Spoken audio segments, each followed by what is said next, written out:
자, 선생님 아침 일찍인데 일렉트론 콘이 저희 병원에 있나요 지금요? 예, 예, 예. 한번 보여주세요.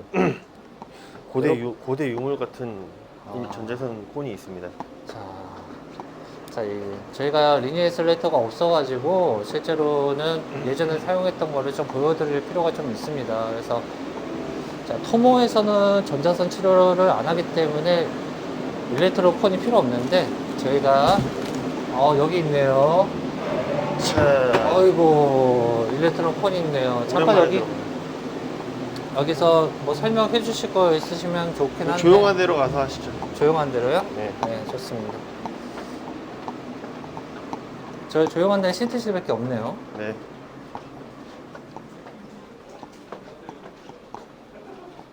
자, 준비가 됐습니다. 자, 여기 있네요. 네, 저희 아지트 같은 곳입니다. 자, 일렉트론 콘이 이렇게 생겼습니다. 사실은 여기 딱 거치를 시키면 딱 좋은데 금속으로 돼 있어요, 재질이. 네. 금속으로 재질로 돼 있고요. 무거워요. 엄청 무겁고 이 무거운 거를 어떻게 보면 진짜 금속이잖아요, 그죠? 다 전체 다 금속이기 때문에 얘를 이제 겐트리 헤드에다 이렇게 딱 꽂았어야 됐어요. 근데 헤드가 네. 겐트리 헤드가 보통 이 정도 높이에 있거든요, 이 정도 높이에 있으니까 얘를 거기다가 이렇게 딱 꽂았어야 됐어요. 이게 거의 한 10kg 정도 되는 것 같아요. 이게 10kg나 돼요? 예, 10kg 정도 되는 것 같습니다. 지금 이게 작은 크기, 사이즈가 작은 거지만 예, 큰 제일 거는- 작은 사이즈인데 한 어. 10kg 되는 것 같고요. 그래요? 그래서 얘를 꽂았어야 되기 때문에 옛날에는 저 같은 등치 크고 힘 잘 쓸 것 같이 생긴 사람 많이 뽑았죠. 가냘픈 여자 선생님 같은 경우는 이거 좀 듣기 힘들겠네요. 예, 근데 뭐 지금은 토모 같은 경우에는 안 쓰니까 뭐. 예, 그래서 이게 이렇게 생겼고 얘 전자선 콘이 왜 이렇게 생겼냐, 여기 위에서 한번 보여주시겠어요? 여기가 이제 금속으로 다 이렇게 막혀 있잖아요, 여기가, 그죠? 네네. 이게 이제 전자선이 이렇게 산란되면서 나오면서 요 공기 중에서 산란되면서 이 조사야 바깥으로 나가는 걸 방지해주기 위해서 이 콘을 사용해 주는 거고, 이게 맨 마지막 쪽에서는 이 차폐 블럭을 이용해서 조사야를 만들어 주는 형태죠. 만약에 이거는 컷아웃 블럭이네요, 진짜 말 그대로. 네. 전자선용 컷아웃 블럭이고 두께는 굉장히 광자선 차폐물보다는 얇습니다. 얇고 이렇게 만들어진 거예요, 실제로. 만들어 놓은 게 아니라 만든 겁니다. 이렇게 저용융전 납합금이죠. 네. 세러밴드 납합금을 거치시켜가지고 우리가 원하는 모양의 전자선 치료가 들어간다고 보시면 되는데. 그래서 실제로는 이 위치가 환자 몸에서 한 5cm 정도 떨어진 위치에 얘가 위치해요. 그래서 네. 소스에서부터 환자 가까이에서, 몸 가까이에서 조사해를 만들어주는 형태가 되는 거죠. 그렇죠. 네. 그렇습니다. 네, 전자선 근데 실제로 토모세라피만 있는 데서는 이거를 쓸 일이 진짜 없고. 그렇죠, 이제. 실제로 일반 리니에슬레이터 같은 경우는 거의 뭐 모양은 이거 거의 이렇게 됐지만은 약간의 디자인은 약간 다를 수 있어요. 그래서 미리 말씀드리지만 일렉트론 콘을 쓰게 되면은 아까 말씀하셨듯이 여학생 같은 경우나 여자 선생님 같은 경우는 아직도 들기 힘들겠네요. 그러면 두 손으로 하면 됩니다. 두 손으로. 키가 작으신 분은 어떤가요? 키가 작은 경우에는 발판을 밟고 올라가서 하시면 됩니다. 예. 그러다가 뭐 놓쳤을 경우. 놓치면은 대형 사고죠. 네. 이게 환자 몸에 떨어지면은 대형 사고입니다. 그래서 꽉 잡고 잘 해서 컨트롤 해야 되는 거.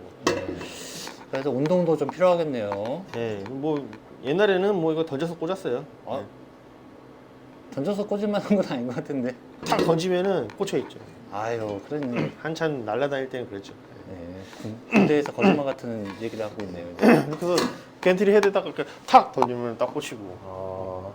자, 어쨌든 뭐 이게 제일 작은 사이즈라는 거를 말씀드리고, 요 위에는 다 이제 액세서리 마운트, 콜리메이션 액세서리 마운트에다 이렇게 접지를 시켜주면 자동으로 얘가 네. 인식을 하고요. 보면은 여기가 이제 그 홀더가 있어가지고 딱 꽂으면은 얘가 딱 잡아주는 거예요. 그래서 얘가 그냥 빠지지가 않아요. 그냥 빠지진 않는 네, 거예요. 그리고 여기 보면은 이게 이제 이 콘의 사이즈를 알려주는 그 시스템인 거죠. 정보죠. 네, 그래서 딱 꽂으면은 자동으로 얘가 10 곱하기 10 콘을 꽂았구나 인식하고, 여기가 딱 들어가면은 이게 그 안전장치가 됐다 되면은 그거에 대한 인터럽트 그것도 이제 인식을 하게 되는 거죠.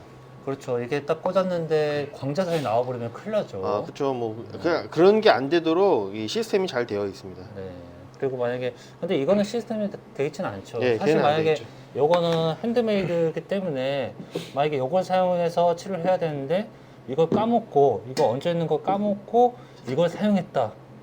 그러면 이제 라고 조사가 잘못 들어가는 하면은 거예요. 잘못된 치료죠. 근데 그- 거의 그럴 일이 없는 게 실제로는 전자선 치료할 때는 우리가 레이저 얼라이먼트를 맞춰놓고 필드라이트, 즉 광조사야에 의한 실제 눈으로 보면서 이제 셋업을 하기 때문에 만약에 이게 없이 이렇게 돼 있으면은 우리가 바로 이게 사용됐는지 안 됐는지를 바로 확인을 할 수 있겠죠. 네, 어떻게 보면 이게 빛을 쏴서 환자 종양이 만약에 요게 종양이다 그러면은 요게 딱 갖다 놓고 이게 치료를 하는 거거든요. 네네. 그러면 조사가 안 맞으면 바로 알 수 있는 거죠. 네네. 보통 우리가 전자선은 피부 아래에 있는 종양을 치료하는 거기 때문에 조사야를 이렇게 그려놔요, 피부에다가. 그려놓고 거기에다가 이제 딱 맞춰놓고 치료하는 방식이기 때문에 좀 걸릴 수가 있죠. 네. 그렇죠. 이런 거는 뭐 당연히 걸을 수 있다라고 볼 수 그래서 있습니다. 이게 그래서 전자선 차폐 블럭이기도 한데 커스텀 블럭이기도 해요. 네. 그래서 환자 모양에 맞게끔 만들어서 하기 때문에 커스텀 블럭, 환자 맞춤형 블럭이라고 합니다. 환자 한 명 한 명마다 블럭이 하나하나씩 다르게 있다는 거를 예. 얘기해 주시는 거죠. 그래서 여러분들 이 위치도 중요한데 광자선의 경우에는 요 위치가 블럭이 있어야 돼요. 여기에 위치가 요 위치가 이제 액세서리를 꼽는 위치잖아요. 여기에 음영반을 꽂고 블럭이 여기 위에 위치하게 됩니다. 근데 전자선의 경우에는 요 아래 한참 아래쪽에 이제 위치하게 되는 거죠. 네. 그래서 이 위치 차이도 알고 계셔야 돼요. 위치 차이도 알고 있어야 예. 됩니다. 근데 여러분들 공부할 때는 왜가 되게 중요한데 왜를 알고 공부를 하시면은 이게 이해가 되는 건데 그냥 외우면은 안 된다는 거예요. 이게 왜 전자선 콘이 왜 이렇게 생겼냐? 아까도 말씀드렸지만 공기 중에서 산란하기 때문에 이렇게 된 거고 왜 차폐 블럭이 여기 있냐? 결국에는 환자 가까이에서 이 조사야를 만들어줘야지 환자한테 가기 전까지 또 산란이 발생하기 때문에 요 아래쪽에 위치하고 있다. 이것도 같이 이해를 하면서 공부를 하시면 참 좋을 것 같습니다. 그렇죠. 지금 선생님께서 잘 말씀해 주셨는데 블럭을 사용함에 있어서 지금 위쪽에 우리가 참 리니에슬레이터 꽂아가지고 보면은 다 이해가 될 수도 있는데 아쉽네요. 네, 어쨌든 그거는 한번 가서 방문해서 네. 한 번 더 설명해야죠. 자, 이 위치가 콜리메이터에 있는 액세서리 마운트가 되는 위치고 여기에 실제로는 광자선 블럭 같은 커스텀 블럭 같은 이쪽 위치에서 블럭이 이제 아크릴 아시죠? 뭐 음영반 해가지고 거기에 고정되어 있는 굉장히 두꺼운 광자선 블럭 차폐물이 위치되어 있지만은 전자선 같은 경우는 전자선 일렉트론 코어를 꽂아서 그 아래쪽에 이렇게 일렉트론 전자선용 차폐 블럭이 위치된다라는 거 차이가 분명히 있습니다. 또 있는데 이 그 전자선 차폐 블럭은 두께가 얇아요. 네네. 거의 한 1cm 정도 조금 넘는 것 같은데 요 두께로도 충분히 다 차폐가 됩니다. 보통 우리가 임상에서 사용하는 에너지는 6메가볼테이지에서 한 20메가볼테이지 메가 일렉트론 볼트 정도를 사용하거든요. 그러면 에너지의 2분의 1 미리 납으로도 차폐가 가능합니다. 그래서 보통은 이 정도 두께로도 다 차폐할 수가 있습니다. 그래서 순수납에 대한 두께지만 거기에 20% 정도를 더 보상해주면은 세로밴드를 보상해주는 차폐율이 되는 거겠죠. 예, 그래서 두께 차이가 있다는 거를 좀 알고 계시고, 그래서 광자선 차폐 블록은 요 정도 두께가 되고 얘는 요 정도 두께다. 그래서 두께만 봐도 얘는 전자선 차폐 블록이구나 이렇게 알고 계실 수 있으면 되겠습니다. 네. 여기서 이제 완전 차폐에 대한 기준이 또 있죠. 예. WHO라든지 IAEA에서 권장하는 완전 차폐에 대한 기준은 실제로는 차폐율이 95% 이상이어야 되고 투과율은 5% 이하여야 된다. 뭐 같은 말이에요. 근데 그거를 잘 기억해 두셨으면 또 좋겠네요. 네, 그래서 이제 완전 차폐 정의도 알고 계셔야 되고요. 6메가볼테이지, 10메가볼테이지의 납 차폐 두께도 알고 계셔야 되고요. 그거에 대한 세로밴드의 그 두께 계산하는 법도 알고 계셔야 돼요. 네, 순수납과 세로밴드의 차이점도 분명히 알고 계셔야 되는 거고. 네. 굉장히 많네요. 얘기하다 보니까. 네, 그래서 이제 완전 차폐는 우리가 보통 OHVA를 사용하거든요. 그게 이제 반 나눠 보면은 3% 정도 되는 게 OHVL이 되는 거예요. 그래서 우리는 보통 차폐 블럭을 OHVL 기준으로 만듭니다. 여기서 HVL을 모르는 학생이 또 있을 수도 있겠네요. 네, 1차선의 강도를 반으로 줄이는 차폐체의 두께를 HVL이라고 하거든요. 반가층 얘기하는 거죠. 하프 밸류 네. 레이어. 그래서 네. 이걸 5번 줄이면은 5반가층이 네, 되는 5반가층으로 해서 완전 차폐 정의의 조건에 맞춰서 차폐 블럭을 만든다는 거예요.